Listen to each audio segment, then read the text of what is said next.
Hello, everyone. Welcome to CX Network's Voice of the Customer 2023 event. This year, our industry experts are going to be joining us to explain their best practices for VoC, and they're going to be giving you tips and actionable insights to use this to guide your own CX VoC strategy.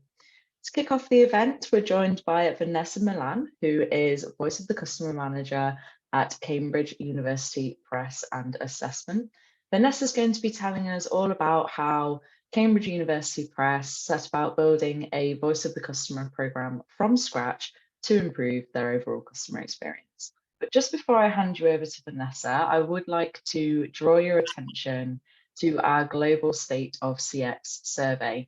We'll pop a link to it in the lobby chat and in the chat for this session. But if you want to check that out, you can have your say on the current state of CX, and you'll have the opportunity to win a $1,500 voucher to spend over at Amazon. So it's a win-win. But for now, I'm going to hand you straight over to Vanessa, and then I'll see you guys for the Q&A afterwards. Thank you. Thank you, Chloe. Good morning, good afternoon, or good evening. My name is Vanessa, and as Chloe said, I'm the voice of the Customer Manager at Cambridge University Press and Assessment. Let me share my screen. Okay. And here I am. Okay.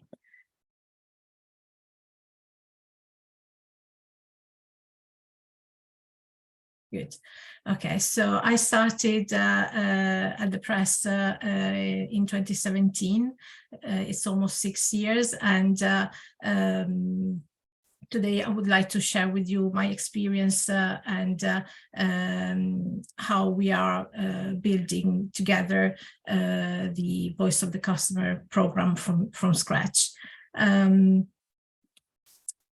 So there are three main elements in making a successful Voice of the Customer program, and these are power, which means the sponsorship of an executive leader. This is really key, and in my experience, it changed the whole program at the beginning when this role was created, and more recently when the leadership and our current customer service director has brought the Voice of the Customer to the table of senior management team meetings and other leadership meetings. Another key element is the execution of the program, which means that it is really, really important to have a program across the organization and an automated system. When we started 5 years ago, we didn't have an automated system, and everything was very difficult to manage, and also it was difficult to motivate teams to do anything with the Voice of the Customer. Since we've adopted an automated system, the program is much more solid and easy to run. It's really important to have a clear customer journey maps and identify the touch points to see where you want to add the Voice of the Customer along those touch points. It is really key to have very short surveys, because customers don't want to go through a lot of questions, especially if these are relationship surveys. They have to be quite quick to fill in, and it is really important to have NPS drivers so that you're not only relying on customer comments to understand the drivers of your NPS. We use primary and secondary driver for the drivers for the NPS. And then it's really important to create ad hoc reports for your audience. I'm preparing different reports for different managers, product owners, product managers, as well as customer service. And this has been really key to raise my colleagues' interest and curiosity in the voice of the customer. So definitely this is a key factor in the success of the program. You need to speak the language of your audience so that they can listen to you and pay attention to your message about the voice of the customer. Another important element is the culture, and the key thing that we are finding are really helpful to shift the culture are voice of the customer huddles. So when we close the loop, when we act on feedback, we have this team voice of the customer huddles where we look at the comments, at the responses, at the drivers, and also we look at the tickets, and I'm referring in particular to the integrated survey that we have in customer service and that we run through our ticketing system.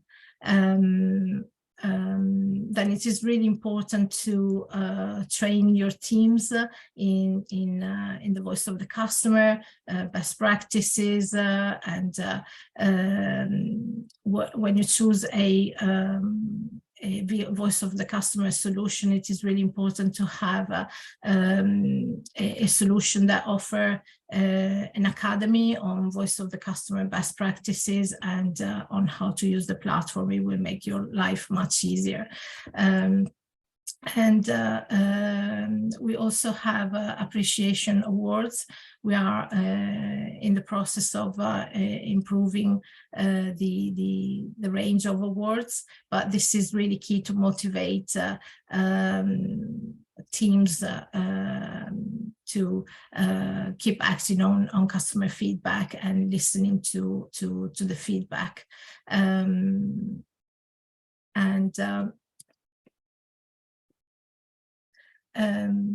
During the data collection and analysis, what I find is important is to match the voice of the customer with different voices.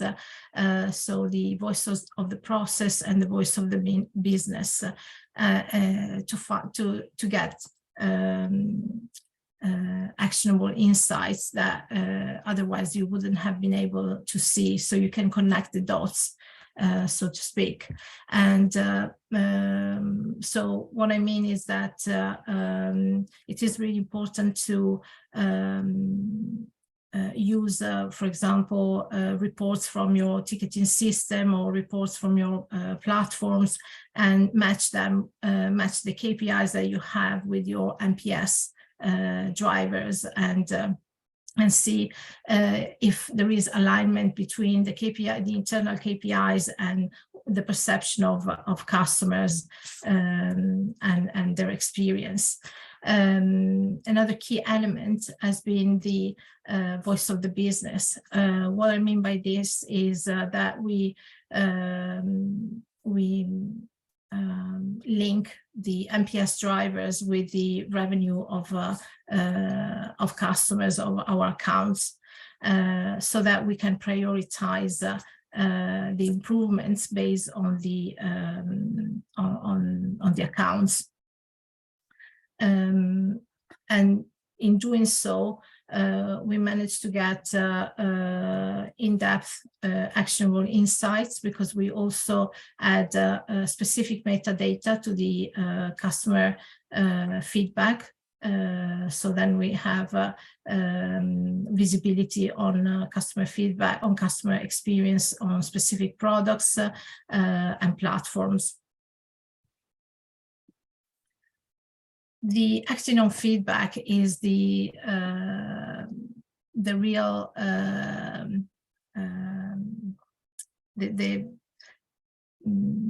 the element that can break a voice of the customer, because yes, it is important to look at the customer feedback, to learn, to analyze it, finding actionable insights. But if no action is taken on feedback, then the program sooner or later will fail. And it is also important to close the loop, to act on feedback and respond to customers, but also to bring the customer suggestions for improvement onto the tables of other departments, the leadership, and so on, to make them aware of the voice of the customer, and make decisions based on customer experience and not just on business needs.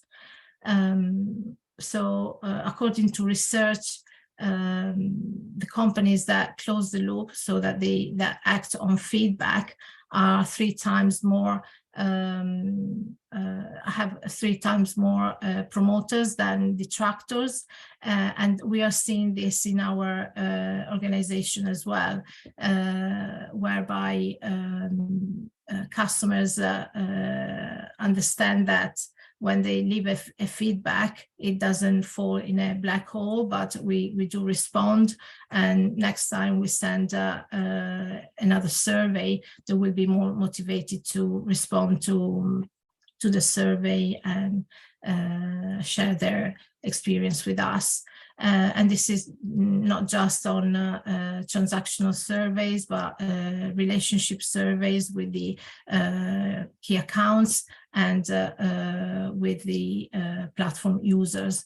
But of course, with platform users, it's not possible to close the loop individually. And the suggestion that I would like to make is to create a voice of the customer page on the platforms, so that you can communicate with your customers the things that they suggested us to do and what we actually did to improve their experience. We are creating a voice of the customer governance and triaging process. So the different pieces of feedback are shared internally with specific teams, and not just with one department. This way we are knocking down silos, and we are making the voice of the customer everyone's business, not just for the teams that have direct interactions with customers.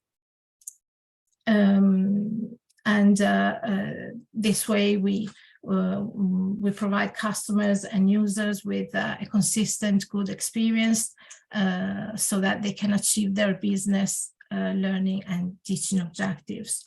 And the most important part is that we need to make sure that we prevent customers or users from churning, and that we prevent issues from reoccurring to other customers or users in the future.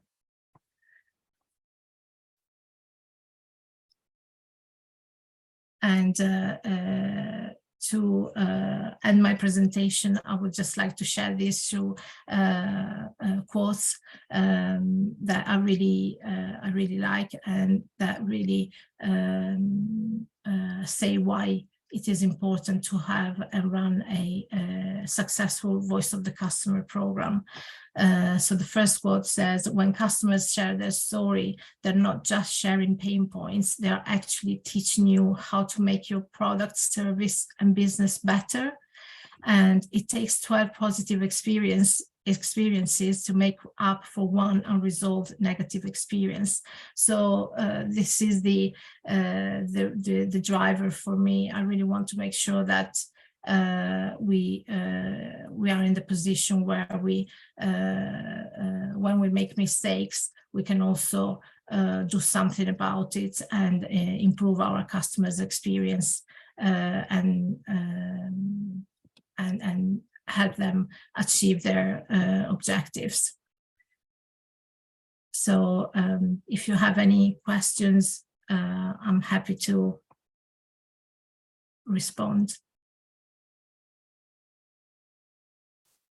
Thank you, Vanessa. That was really interesting. And as you mentioned, our Q&A box is open. If anyone would like to ask us something, I'll leave it open for a little while. The first question that I wanted to put to you, Vanessa, was how easy was it to get the rest of the team or other teams even on board with the Voice of the Customer drive? Very good question. So externally, from my department, I work in customer service. The reports were really key, sending ad hoc reports to product owners, product managers, so that they would start talking about the VoC, and the internal word of mouth started providing the necessary actions for VoC to be highlighted in different operational forums and meetings. With regards with customer service, the support of our director was really key, because we have organized regular catch-up meetings with supervisors and managers, and with the senior managers in customer services, and Voice of the Customer is always an item in the agenda. But those Voice of the Customer huddles have really transformed customer service. Just to give you an example, in one of the recent huddles,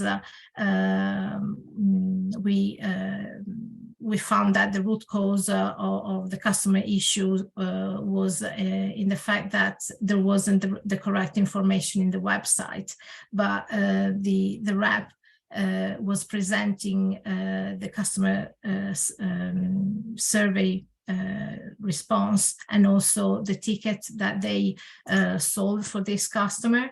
And when they did the root cause analysis, they also added a piece about how they provided service, and they realized that they needed to improve their communication and the layout of their response. And it was an amazing exercise in self-awareness. So these VoC huddles are really bringing value to the customers, but also to our people, because they can further develop their professional skills. So these were really key elements. Yeah, so I guess it's easy to get people on board when you know that it's going to massively benefit them. Yeah, exactly. Yes. Sure. So I have a question here from Ryan. How do you get customers to share their story? Question. Well, the way we designed the survey has really helped us a lot in improving the experience of our customers on surveys. So as I mentioned earlier, we have an NPS nested question with primary and secondary drivers, and then they are encouraged to share any additional experiences in the comments, and we get about 40 to 50% comments for the transactional survey in customer service, and about 50% in the platform survey. So I guess that the structure of the survey really helped us a lot.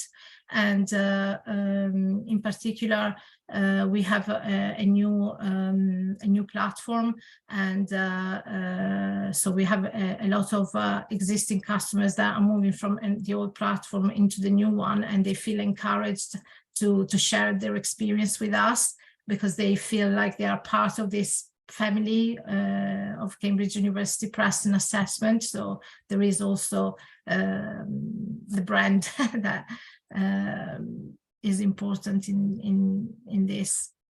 Sure, thank you. Okay, and a question here from Tisha. What's the optimal cadence to collect voice of the customer? Would you recommend doing this daily or weekly or less frequently? We have different types of surveys. We have a transactional, relationship, and in-platform surveys. So for transactional, what we are doing now is we send out a survey email invite after each interaction. And if this is a recurring customer, they will only get a survey invite every 30 days. Because we don't want to create customer fatigue. If it's a relationship survey, we are aiming at sending the survey every quarter, because we want to keep measuring getting the pulse on the customer experience of our partners. And if it's an in-platform survey, it's random, but we make sure that we don't ask the survey again in the next 30 days. Okay, thank you. That makes sense. Okay, another question here. This one's anonymous. How did you determine your drivers? Very good question. So when you build a survey, you need to take into consideration the key episodes or touch points within that touch point. So, for example, with regards to the platform surveys, our key drivers are the registration and setup, and then the products, the experience with the platform, and the customer support pages. So whenever you need to design a survey, just think of the key areas within that touch points that the customers are contacting you about, or interacting with that touch point specifically. Sure, thank you. Okay, another question here. How many people did you start out with on your Voice of the Customer team, and what would you say is the optimal number of people on the team? That is a very good question. So at the moment, I'm a one-woman team. So at the moment, it's only me, and I have some help from colleagues in the reporting team. Yeah, so you can start with one person, but when you grow your maturity and especially if you don't have a solid voice of the customer solution, that is going to be impossible to be doing everything by yourself. But yeah, if you have a very good voice of the customer tool, you can do that. Yeah, thank you. Okay, and a question here is, this is from Catherine, do you align the survey results with any other customer data sources, for example, social media or complaints? And if so, it would be great to hear how you go about doing that. Very good question. So at the moment, we are not aligning the survey insights with social media or complaints. But what we do is we are creating a program so that we will be able to see when a customer interacts with the organization, be it via a ticket or via platform or via the relationship survey. And in the future, we will also link the CRM and hopefully social media as well. But what is really key at this moment is that we compare voice of the customer data with the business data that we are getting, so with our KPIs, to make sure that the KPIs are aligned with the customer expectations, really. Thank you for answering. Okay, and another one here is, how do you make sure that you're getting honest feedback from customers? Can you make sure that you're getting honest feedback? Well, I guess that you're referring in particular to relationship surveys, whereby you are surveying business partners that maybe you're dealing with every day or very often. So that is a very good question. And what I've seen so far is that yes, they share genuine feedback. But what I've also seen is that the close the loop part, so the acting on feedback, is really key, because you can never have a complete survey where you get to the root cause of everything. So the opportunity to do that is closing the loop with the customer, and at that point you can interview them about their responses and try to get more insights about why they chose those specific drivers or the comments they made. Thank you. I think we've got time for just maybe a couple more. Okay, this one's from Abehi. I hope I'm saying your name correctly. How do you retain customers after they've constantly asked for features on your products that are beneficial when it takes too long for the company to go live with it? How do you make sure that you keep people on board? Well, in our experience, customers want to be heard. Yes, there are certain improvements that are structural improvements and may take years before being able to implement them. So what we've seen is that the important thing is acknowledging that we've received that feedback and that we are sharing it internally, and we are evaluating and triaging it, and setting also expectations that this is going to be a long process. Thank you so much. I think that is about all we've got time for, which is such a shame because there are so many questions here. But anyone who submitted non-anonymously, I will be forwarding your questions over to Vanessa so that she can follow up with you post-session. But thank you so much, Vanessa. That was a really great discussion and a really good opening to the event. So I really appreciate that. Thank you. Thank you very much to everyone, and thank you. Have a lovely day. And just to let everyone know that we've recorded this and it will be available on our website at cxnetwork.com after the event closes if you wanted to rehash any of today's talking points. So our next session starts in just under a minute, where Karen Naves from our partners over at Telium is going to be telling you how you can really supercharge your CX in 2023 in the current environment. So please do join us for that. Okay, but that's all from us for now. Thanks so much. Thank you. Bye.